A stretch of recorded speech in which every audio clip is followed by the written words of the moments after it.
Eles farão cair fogo do céu para defender a verdade que o mundo insiste em calar. Eles ressuscitarão diante de milhares de pessoas, quando todos já tiverem certeza de que Deus havia perdido essa batalha. Eles pregarão por 1260 dias em uma praça aberta, vestindo pano de saco, anunciando o que ninguém quer ouvir, num mundo que prefere celebrar a mentira do que encarar o arrependimento. Essas são as duas testemunhas do Apocalipse.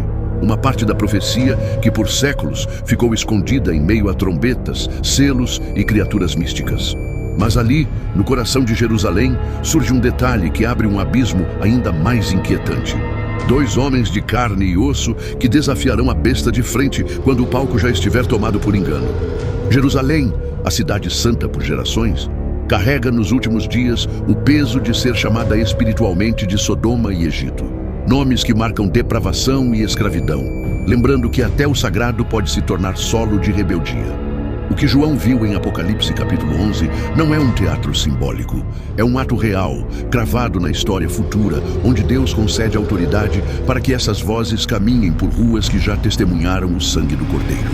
Vão profetizar vestidas de luto, denunciando tudo o que o mundo faz, questão de varrer para baixo do tapete. E quando alguém tentar feri-las antes da hora, fogo sairá de suas bocas. Não como metáfora distante, mas como sinal vivo de que o Deus que fala também guarda cada palavra até o último segundo. É por isso que o cenário de Jerusalém se torna tão denso. João descreve um templo medido por ordem divina, mas com o átrio entregue aos gentios, como se partes sagradas fossem abertas à profanação. Nesse espaço, essas testemunhas se erguem como lâmpadas acesas no meio de uma escuridão que o mundo prefere não ver. Enquanto pregam, muitos tentarão silenciá-las, mas tudo será inútil até que o tempo se complete. Uma contagem regressiva marcada não por homens, mas pelo relógio do céu. E quando, finalmente, seu testemunho parecer ter chegado ao fim, a besta que sobe do abismo guerreará contra elas, vencerá e as matará. Seus corpos ficarão expostos na praça onde o próprio Senhor foi crucificado. João não chama essa praça de forma leve. Ele a chama espiritualmente de Sodoma e Egito, e o que parecia impossível de imaginar para qualquer homem do primeiro século, ele revela sem hesitar. Povos, tribos, línguas e nações verão esses corpos mortos.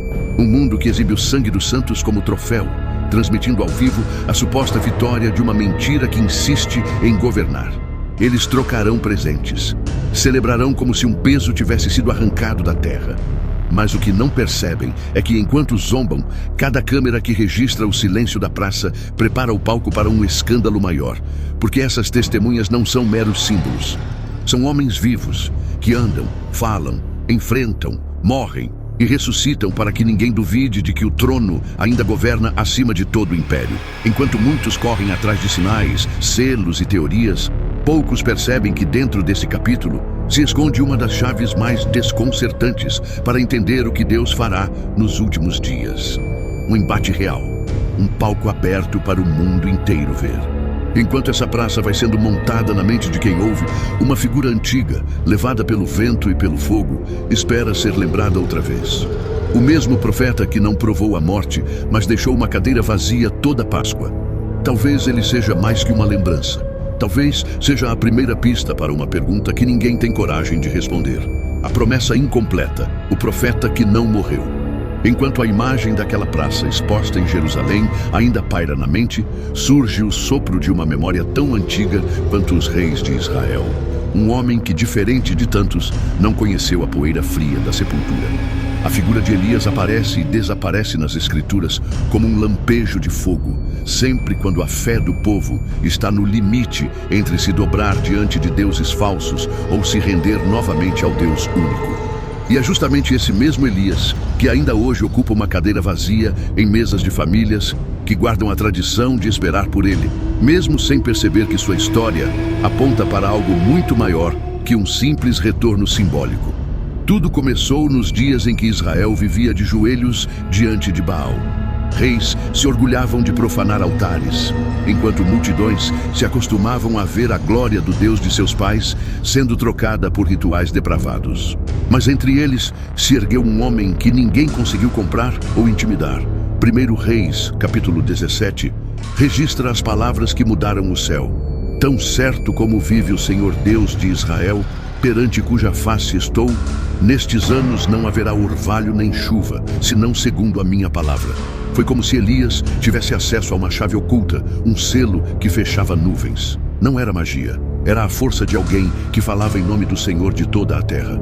Por 3 anos e meio, a terra rachou de sede.